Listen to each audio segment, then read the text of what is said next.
ಈ ಹಾವು ಬಂದು ಹೆಬ್ಬಾವು ಇದೆ. ಹೆಬ್ಬಾವು ಇಲ್ಲಿ ಪೈಥಾನ್ ಅಂತಾರೆ, ಕನ್ನಡದಲ್ಲಿ ಹೆಬ್ಬಾವು ಅಂತಾರೆ. ನಿಮ್ಮ ಪ್ರಕಾರ ಮರಿನಾ ಅಥವಾ ದೊಡ್ಡದ? ಮರಿ. ಓಕೆ, ನೋಡೋದಕ್ಕೆ ಮರಿ ಥರ ಕಾಣಿಸುತ್ತೆ, ಆದರೆ ಇವರು ದೊಡ್ಡವರು, ಅಂದರೆ ಪೂರ್ತಿ ಬೆಳೆದಿರೋ ಹೆಬ್ಬಾವು. ಇವ್ರಿಗೆ ಬಾಲ್ ಪೈಥಾನ್ ಅಂತ ಕರೀತಾರೆ, ಯಾಕಂದರೆ ಇವರು ತಲೆನೇ ಬಾಗಿ ಮಧ್ಯದಲ್ಲಿ ಹಾಕ್ಕೊಂಡು ಈ ಬಾಲ್ ಥರ ಸುತ್ಕೊಂಡು ಮಲ್ಕೋತಾರೆ, ರೌಂಡಾಗಿ ಸುತ್ಕೊಂಡು ಮಲ್ಕೋತಾರೆ. ಆಮೇಲೆ ಎಲ್ಲ ಹೆಬ್ಬಾವುಗಳಿಗೆ ಈ ವೆನಮ್ ಇರೋದಿಲ್ಲ, ವಿಷ ಇರೋದಿಲ್ಲ, ವಿಷ ಅಂತ ಆಡೋ ಭಾಷೆ ಅದು ಇರೋದಿಲ್ಲ. ಅದಕ್ಕೋಸ್ಕರ ಕೈ ಹಿಡ್ಕೊಂಡು ಇದ್ದಿದ್ರೆ ನಾವು ಹತ್ರ ಹೋಗೋಕ್ಕಾಗ್ತದೆ. ನಿಮ್ಮ ಮನೆ ಹತ್ರ ಯಾವ್ದಾದ್ರು ಹಾವು ನೋಡಿದ್ರೆ ಹತ್ತಿರ ಹೋಗ್ಬೇಡಿ, ಈ ಥರ ಹತ್ತಿರ ಹೋಗಿ ಮುಟ್ಟಕ್ಕೆ ಹೋಗ್ಬೇಡಿ. ಯಾಕಂದರೆ ಯಾವ ಹಾವಿಗೆ ವಿಷ ಇರುತ್ತೆ, ಯಾವ ವಿಷ ಇರುತ್ತೆ ನಮ್ಗೆ ಗೊತ್ತಾಗಲ್ಲ, ನನಗೂ ಗೊತ್ತಾಗಲ್ಲ. ಮನೆ ಹತ್ರ ಎಲ್ಲ ತುಂಬ ಹಾವುಗಳಿಗೆ ತುಂಬ 300-400 ಜಾತಿ ಹಾವುಗಳಿದೆ ನಮ್ಮ ದೇಶದಲ್ಲಿ, ಗೊತ್ತಾಗೋದಿಲ್ಲ, ಕಷ್ಟ ಅದು.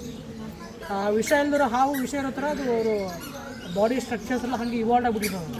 ಅವ್ರನ್ನ ಪ್ರೊಟೆಕ್ಟ್ ಮಾಡ್ಕೊಳ್ಳೋಕ್ಕೋಸ್ಕರ ಕೊಳಕಮಂಡ ನೋಡೋಕೆ ಹಿಂಗೆ ಇರುತ್ತೆ, ಇವರು ಕೊಳಕಮಂಡ ಥರ ಕಾಣ್ತಾರೆ, ಯಾಕಂದರೆ ಅವ್ರು ರಕ್ಷಣೆ ಮಾಡ್ಕೊಳ್ಳೋಕ್ಕೋಸ್ಕರ ಒಂದು ನೇಚರ್ ಇದು ಅಷ್ಟೇ, ಕ್ರಿಯೇಷನ್ ಅಷ್ಟೇ.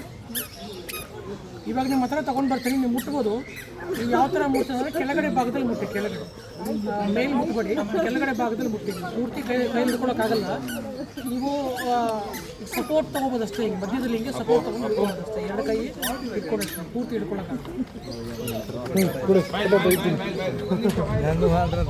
ಸ್ಟಾಪ್ ಮಾಡಿ ಬೇಡವಾ?